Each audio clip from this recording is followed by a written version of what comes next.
and welcome back to the Carzone YouTube channel. Today I'm in Westmeath at the Irish media launch of this, which is the new Suzuki S-Cross full hybrid. Now this hybrid is going to join the petrol mild hybrid in the Suzuki S-Cross range. And it goes on sale priced from just under €32,000, which really seriously undercuts some of its key rivals like the Nissan Qashqai, the Hyundai Tucson, the Kia Sportage, the Skoda Karoq and the Toyota Corolla Cross. But is it any good? In this video, I'm going to take a closer look to find out. Remember, you can find more Suzukis for sale on carzone.ie, Ireland's trusted motoring marketplace.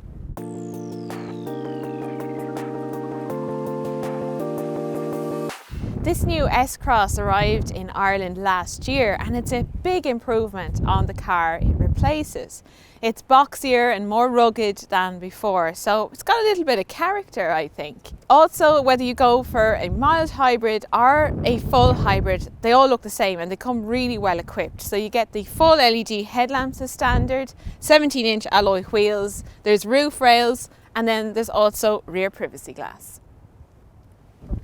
So when it comes to boot space, petrol mild hybrid versions of the S-Cross are best for boot space. You get 430 litres, which is similar to a Toyota Corolla Cross and just a bit less than a Nissan Qashqai.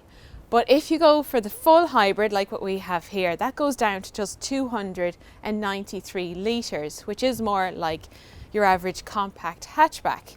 But it's still usable. You've got this nice low sill, so it's quite practical to get things in and out, and you can also let down the rear seats for more space. So the doors open nice and wide as well for a family SUV, and once seated there is decent enough legroom here and headroom for a compact SUV.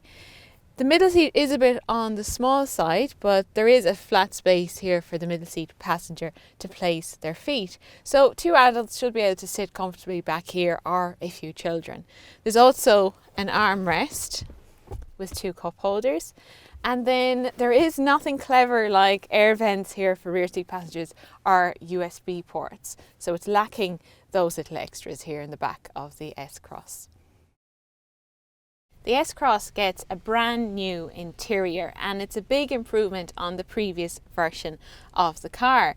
It's also really well made. It's very solidly built. Now it's not the most stylish cabin and it does feel a little bit dated already. For example, the graphics on the touchscreen, and it even has a manual handbrake. I haven't seen one of those for quite a while. But as I said, it is very well built and also very well equipped. There's just one trim level for the full hybrid. It's called the S-Cross Motion, and it has lots of standard features like the touchscreen with Apple CarPlay and Android Auto. There's a reversing camera, there's parking sensors, there's heated front seats, keyless entry and start, adaptive cruise control, and lots of standard safety features as well, which you'd have to pay extra for on some cars from rival brands. So for the price, it's very well equipped and you get pretty much everything you could ever need. The Suzuki S-Cross Hybrid is also the first Suzuki to work with the new Suzuki Connect app. So you can lock the car remotely from the app or find out where it's parked, and lots of other functionality as well with that app.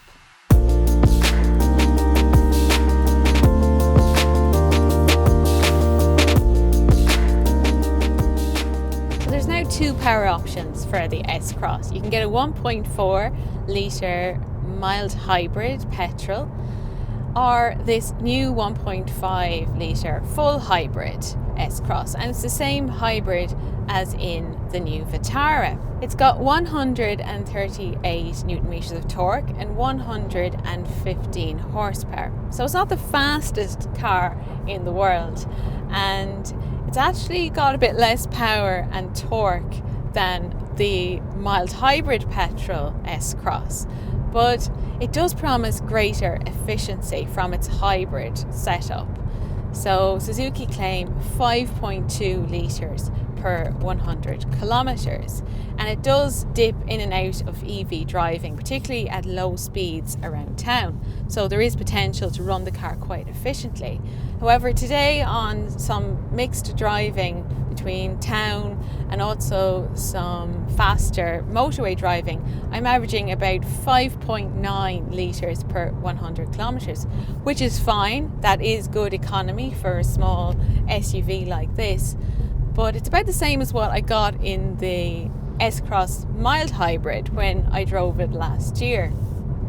The 1.4 comes with a manual gearbox, while this one comes with an automatic. Now it's actually a auto gear shift setup, so it's an automated manual gearbox. There's no clutch, it changes gear for you, though there is a manual mode. It saves weight, but it's not the smoothest in operation. It can be a little bit jerky at times, but things do smooth out when you get to cruising speeds. There's two different modes, there's standard and eco mode. And the eco mode increases the frequency of EV driving. So particularly at low speeds or when the engine is under low load, that EV takes over. It's not the most polished hybrid that I've driven, nor the most responsive. When you put your foot down on the accelerator, there's a little bit of lag before the power comes in. But at a gentler pace, it's fine. And this is a very comfortable small SUV to drive. It's also reasonably refined at high speeds on the motorway.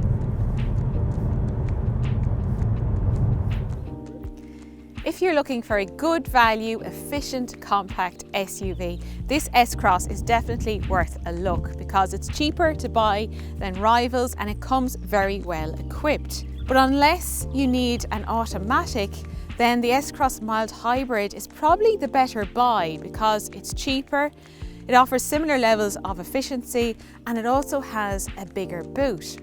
If you're looking for a hybrid car with an even bigger boot, you might want to check out the Suzuki S-Cross. Remember, you can find more cars for sale on Carzone.ie, Ireland's trusted motoring marketplace. And if you enjoyed this video, please click subscribe to stay up to date with all our latest videos. Thanks for watching, and I'll see you soon.